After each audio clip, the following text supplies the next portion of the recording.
Lecturas complementarias para el repaso de la lección de escuela sabática. Cuarto trimestre del 2020. La educación. Lección 1. La educación en el jardín del Edén. Lectura complementaria 1. Hechos de los Apóstoles, capítulo 52. Firme hasta el fin. En la segunda carta de Pedro a los que habían alcanzado la fe igualmente preciosa con él, el apóstol expone el plan divino para el desarrollo del carácter cristiano. Escribe: Gracia y paz os sea multiplicada en el conocimiento de Dios y de nuestro Señor Jesús. Como todas las cosas que pertenecen a la vida y a la piedad, nos sean dadas de su divina potencia, por el conocimiento de aquel que nos ha llamado por su gloria y virtud, por las cuales nos son dadas preciosas y grandísimas promesas, para que por ellas fueseis hechos participantes de la naturaleza divina, habiendo huido de la corrupción que está en el mundo por concupiscencia. Vosotros también, poniendo toda diligencia por esto mismo, mostrad en vuestra fe virtud, y en la virtud ciencia, y en la ciencia templanza, y en la templanza paciencia, y en la paciencia temor de Dios, y en el temor de Dios amor fraternal, y en el amor fraternal caridad. Porque si en vosotros hay estas cosas y abundan, no os dejarán estar ociosos, ni estériles en el conocimiento de nuestro Señor Jesucristo. Estas palabras están llenas de instrucción y dan la nota tónica de la victoria. El apóstol presenta a los creyentes la escalera del progreso cristiano, en la cual cada peldaño representa un avance en el conocimiento de Dios y en cuya ascensión no debe haber detenciones. Fe, virtud, ciencia, temperancia, paciencia, piedad, fraternidad y amor representan los peldaños de la escalera. Somos salvados subiendo escalón tras escalón, ascendiendo paso tras paso hasta el más alto ideal que Cristo tiene para nosotros. De esta manera, Él es hecho para nosotros sabiduría y justificación, santificación y redención. Dios ha llamado a su pueblo para que alcancen gloria y virtud, y éstas se manifestarán en la vida de cuantos estén verdaderamente relacionados con Él. Habiéndoseles permitido participar del don celestial, deben seguir dirigiéndose hacia la perfección, siendo guardados en la virtud de Dios por fe. Primera de Pedro 1:5. La gloria de Dios consiste en otorgar su poder a sus hijos. Desea ver a los hombres alcanzar la más alta norma, y serán hechos perfectos en Él cuando por fe echen mano del poder de Cristo, cuando recurran a sus infalibles promesas reclamando su cumplimiento, cuando una importunidad que no admita rechazamiento busquen el poder del Espíritu Santo. Habiendo recibido la fe del Evangelio, la siguiente obra del creyente es añadir virtud a su carácter y así limpiar el corazón y preparar la mente para la recepción del conocimiento de Dios. Este conocimiento es el fundamento de toda verdadera educación y de todo verdadero servicio. Es la única real salvaguardia contra la tentación, y solamente eso puede hacerle a uno semejante a Dios en carácter. Por medio del conocimiento de Dios y de su Hijo Jesucristo, se imparten a los creyentes todas las cosas que pertenecen a la vida y a la piedad. Ningún buen don se niega al que sinceramente desea obtener la justicia de Dios. Esta Empero es la vida eterna, dijo Cristo, que te conozcan el solo Dios verdadero y a Jesucristo, al cual has enviado. Juan 17:3. Y el profeta Jeremías declaró: no se alabe el sabio en su sabiduría, ni en su valentía se alabe el valiente, ni el rico se alabe en sus riquezas. Mas alábese en esto el que se hubiere de alabar, en entenderme y conocerme, que yo soy Jehová, que hago misericordia, juicio y justicia en la tierra, porque estas cosas quiero, dice Jehová. Jeremías 9, 23, 24. Difícilmente puede la mente humana entender la anchura, profundidad y altura de las realizaciones espirituales del que obtiene este conocimiento. A nadie se le impide alcanzar en su esfera la perfección de un carácter cristiano. Por el sacrificio de Cristo se ha provisto para que los creyentes reciban todas las cosas que pertenecen a la vida y a la piedad. Dios nos invita a que alcancemos la norma de perfección y pone como ejemplo delante de nosotros el carácter de Cristo. En su humanidad, perfeccionada por una vida de constante resistencia al mal, el Salvador mostró que, cooperando con la divinidad, los seres humanos pueden alcanzar la perfección de carácter en esta vida.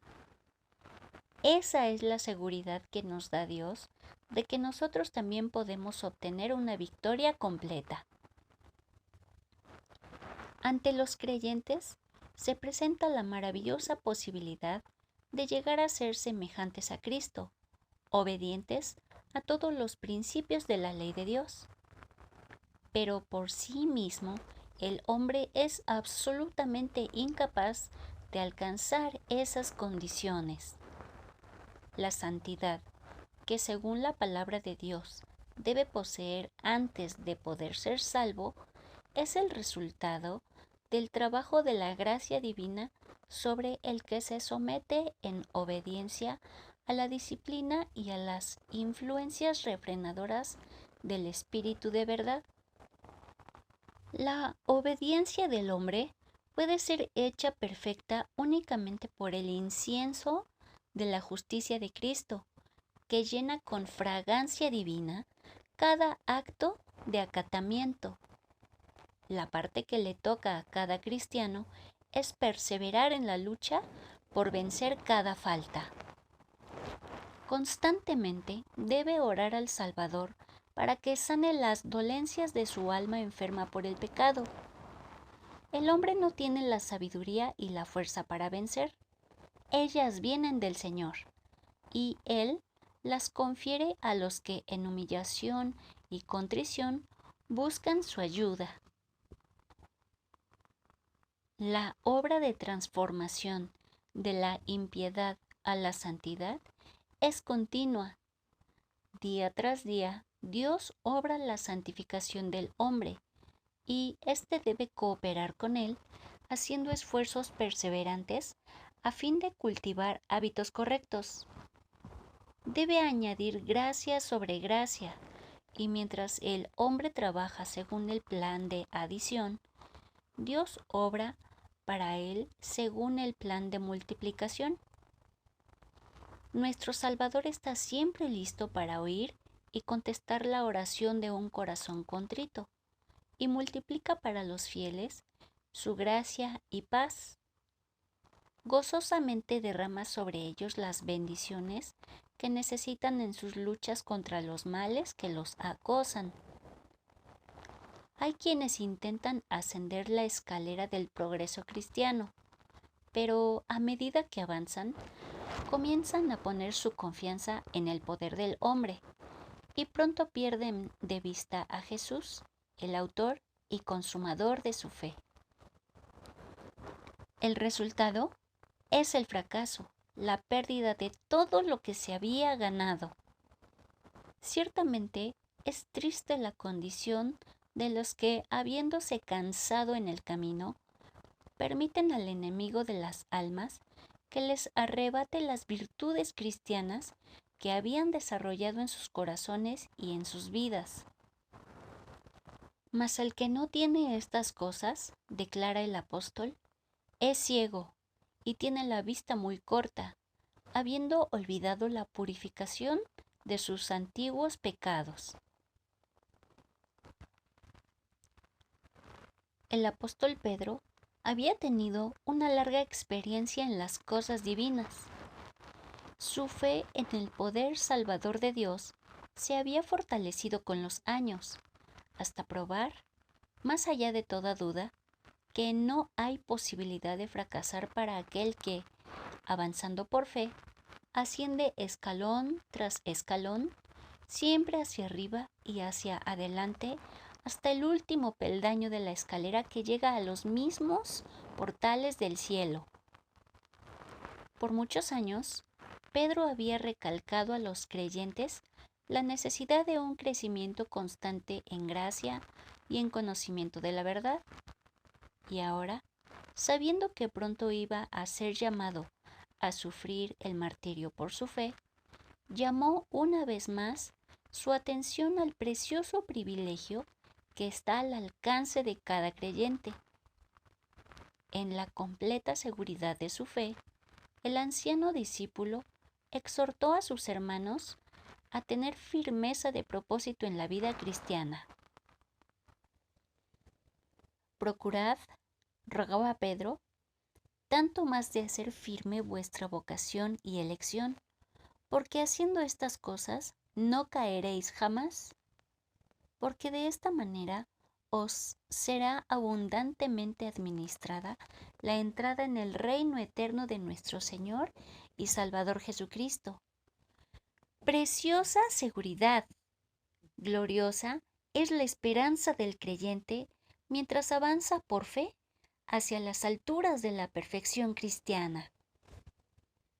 Yo no dejaré de amonestaros siempre de estas cosas, les decía, aunque vosotros las sepáis y estéis confirmados en la verdad presente.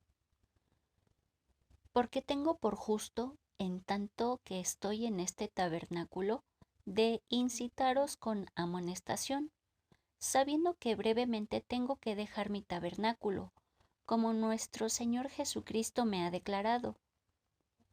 También yo procuraré con diligencia que después de mi fallecimiento vosotros podáis siempre tener memoria de estas cosas.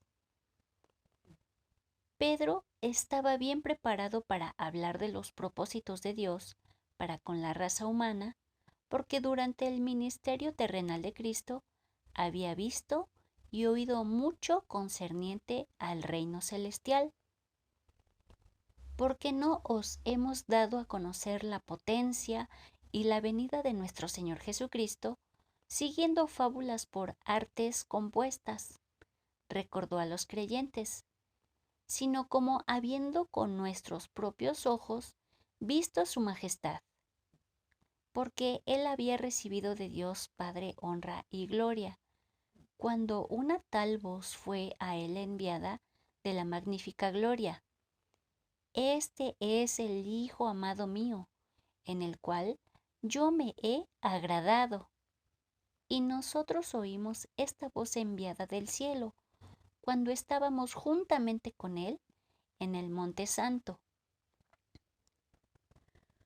Por más convincente que fuese esa evidencia de la certidumbre de la esperanza de los creyentes, había otra aún más convincente en el testimonio de la profecía, por medio de la cual la fe de todos puede ser confirmada y asegurada firmemente. Tenemos también, declaró Pedro, la palabra profética más permanente, a la cual hacéis bien de estar atentos como a una antorcha que alumbra en lugar oscuro hasta que el día esclarezca y el lucero de la mañana salga en vuestros corazones, entendiendo primero esto, que ninguna profecía de la Escritura es de particular interpretación, porque la profecía no fue en los tiempos pasados traída por voluntad humana, sino los santos hombres de Dios hablaron siendo inspirados del Espíritu Santo. Mientras exaltaba la palabra profética más permanente como un guía seguro en tiempo de peligro, el apóstol amonestó solemnemente a la Iglesia contra la antorcha de la falsa profecía, la que sería levantada por falsos doctores que introducirán encubiertamente herejías de perdición y negarán al Señor. A esos falsos maestros, aparecidos en la Iglesia y considerados por muchos de los hermanos en la fe como verdaderos, el apóstol los compara a fuentes sin agua y nubes traídas de torbellino de viento, para los cuales está guardada la oscuridad de las tinieblas para siempre. Sus postrimerías, dice, les son hechas peores que los principios, porque mejor les hubiera sido no haber conocido el camino de la justicia, que después de haberlo conocido, tornarse atrás del santo mandamiento que les fue dado. Mirando hacia adelante a través de los siglos hasta el tiempo del fin, fue inspirado a señalar las condiciones que habrían de existir en el mundo precisamente antes de la segunda venida de Cristo. En los postreros días vendrán burladores, escribió, andando según sus propias concupiscencias, y diciendo, ¿dónde está la promesa de su advenimiento? Porque desde el día en que los padres durmieron, todas las cosas permanecen así como desde el principio de la creación. Pero cuando dirán paz y seguridad, entonces vendrá sobre ellos destrucción de repente. Primera a los Tesalonicenses 5:3. No todos, sin embargo, serían engañados por los artificios del enemigo. Cuando el fin de todas las cosas terrenales esté cerca, se encontrarán fieles creyentes capaces de discernir las señales de los tiempos. Aunque un gran número de creyentes profesos negarán su fe por sus obras, habrá un remanente que resistirá hasta el fin. Pedro guardaba viva en su corazón la esperanza del regreso de Cristo y aseguró a la Iglesia del infalible cumplimiento de la promesa del Salvador. Y si me fuere y os aparejare lugar, vendré otra vez y os tomaré a mí mismo. Juan 14:3. Para los atribulados y fieles, la venida de Cristo iba a parecer muy demorada, pero el apóstol les aseguró, el Señor no tarda su promesa, como algunos la tienen por tardanza, sino que es paciente para con nosotros, no queriendo que ninguno perezca, sino que todos procedan al arrepentimiento. Mas el día del Señor vendrá como ladrón en la noche, en el cual los cielos pasarán con grande estruendo, y los elementos ardiendo serán deshechos, y la tierra y las obras que en ella están serán quemadas. Pues como todas estas cosas han de ser deshechas, ¿qué tales conviene que vosotros seáis en santas y pías conversaciones, esperando y apresurándoos para la venida del día de Dios, en el cual los cielos siendo encendidos serán deshechos, y los elementos siendo abrasados se fundirán? Bien que esperamos cielos nuevos y tierra nueva, según sus promesas, en los cuales mora la justicia. Por lo cual, oh amados, estando en esperanza de estas cosas, procurad con diligencia que seáis hallados de Él sin mácula y sin reprensión, en paz. Y tened por salud la paciencia de nuestro Señor, como también nuestro amado hermano Pablo, según la sabiduría que le ha sido dada, os ha escrito también. Así que vosotros, oh amados, pues estáis amonestados, guardaos que por el error de los abominables no seáis juntamente extraviados y caigáis de vuestra firmeza, mas creced en la gracia y conocimiento de nuestro Señor y Salvador Jesucristo. La providencia de Dios permitió que Pedro acabase su ministerio en Roma, donde el emperador Nerón le mandó prender en los días en que fue preso Pablo.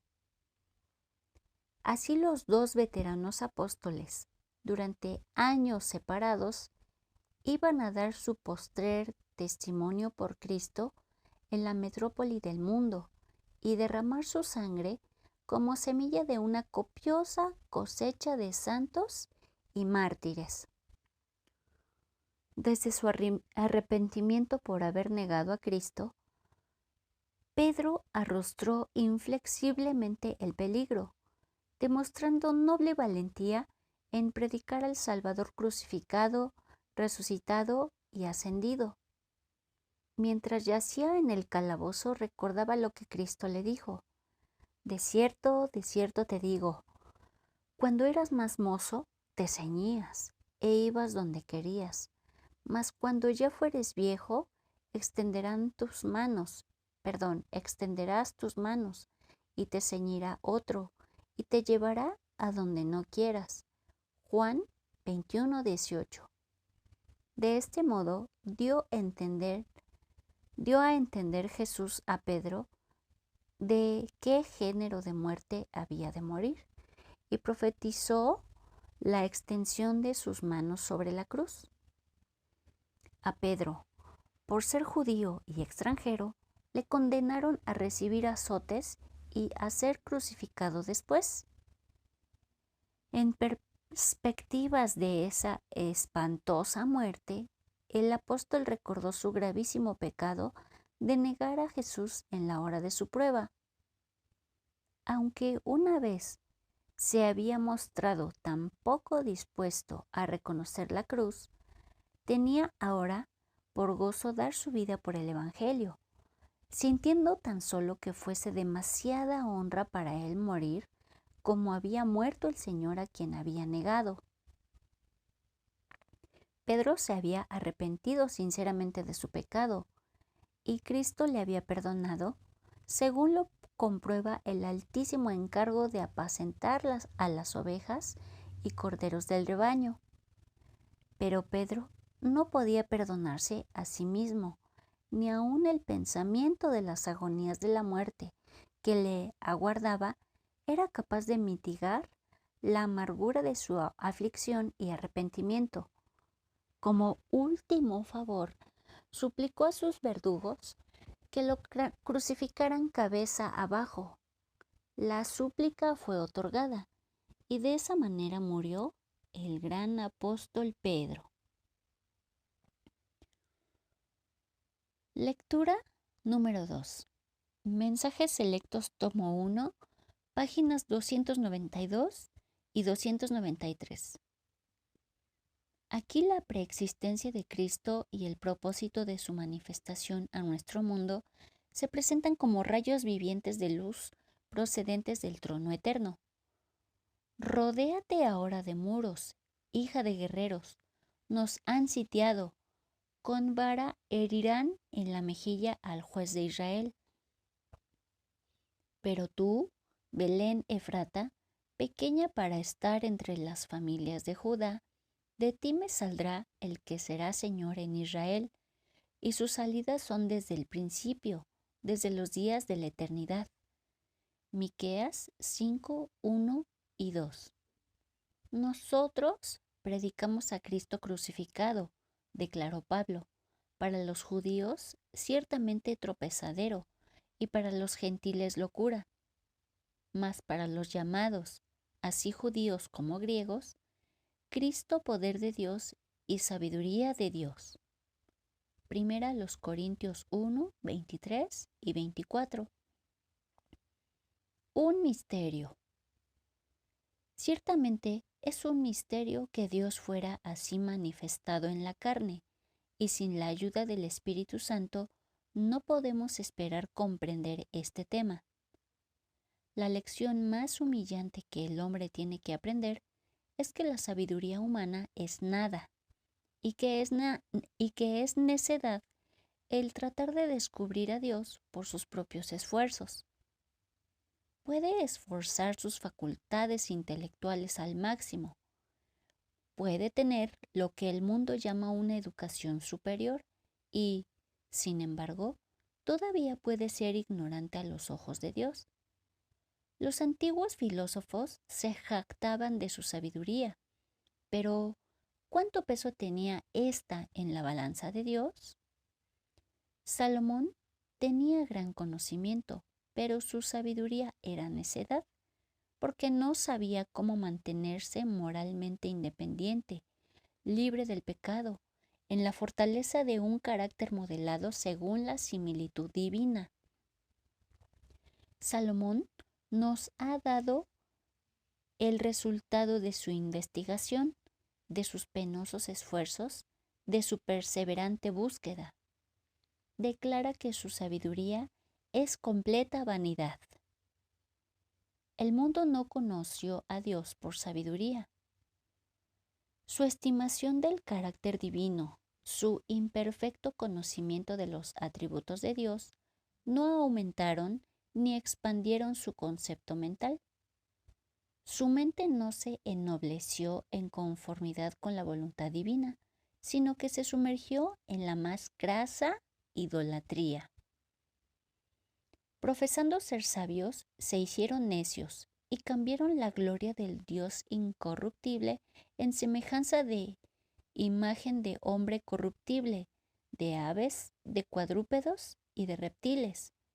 Romanos 1, 22 y 23. Este es el valor de todos los requisitos y del conocimiento apartados de Cristo. Yo soy el camino y la verdad y la vida, declara Cristo. Nadie viene al Padre sino por mí. Juan 14, 6. Cristo está investido con poder para dar vida a todas las criaturas. Como me envió el Padre viviente, dice él, y yo vivo para el Padre, asimismo el que me come, él también vivirá por mí. El Espíritu es el que da vida, la carne para nada aprovecha. Las palabras que yo os he hablado son espíritu y son vida. Juan 6, 57 y 63. Cristo no se refiere acá a su doctrina, sino a su persona, a la divinidad de su carácter. Él dice otra vez, de cierto os digo, viene la hora, y ahora es, cuando los muertos oirán la voz del Hijo de Dios, y los que la oyeren vivirán. Porque como el Padre tiene vida en sí mismo, así también ha dado al Hijo el tener vida en sí mismo. Y también le dio autoridad para hacer juicio, por cuanto es el Hijo del Hombre. Juan 5, 25 al 27. El significado del nacimiento de Cristo. Dios y Cristo sabían desde el principio en cuanto a la apostasía de Satanás y a la caída de Adán por el poder engañador del apóstata. El propósito del plan de salvación era redimir a la raza caída, darle otra oportunidad. Cristo fue designado como mediador desde la creación, designado desde la eternidad, para ser nuestro sustituto y garantía. Antes de que fuera hecho el mundo, se dispuso que la divinidad de Cristo estuviera revestida de humanidad. Me preparaste cuerpo, Hebreos 10, 5, dijo Cristo, pero no vino en forma humana hasta que hubo expirado la plenitud del tiempo. Entonces vino a nuestro mundo como una criaturita en Belén. A nadie nacido en el mundo, ni aun al más dotado de los hijos de Dios, jamás se le ha expresado tal demostración de gozo como la que saludó al recién nacido de Belén. Los ángeles de Dios entonaron sus alabanzas por las colinas y llanos de Belén. Gloria a Dios en las alturas, y en la tierra paz, buena voluntad para con los hombres. Lucas 2:14. Ojalá toda la familia humana hoy día pudiera reconocer este canto. La declaración que se hizo entonces, la nota que resonó, el himno que entonces comenzó, se ampliarán y se extenderán hasta el fin del mundo y resonarán hasta los confines de la tierra. Significan gloria para Dios, paz en la tierra, buena voluntad para los hombres. Cuando el sol de justicia se levante, trayendo salud en sus alas, el himno que comenzó en las colinas de Belén repercutirá en la voz de una gran multitud, como la voz de muchas aguas, que dirá: Aleluya, porque el Señor nuestro Dios Todopoderoso reina. Apocalipsis 19:6.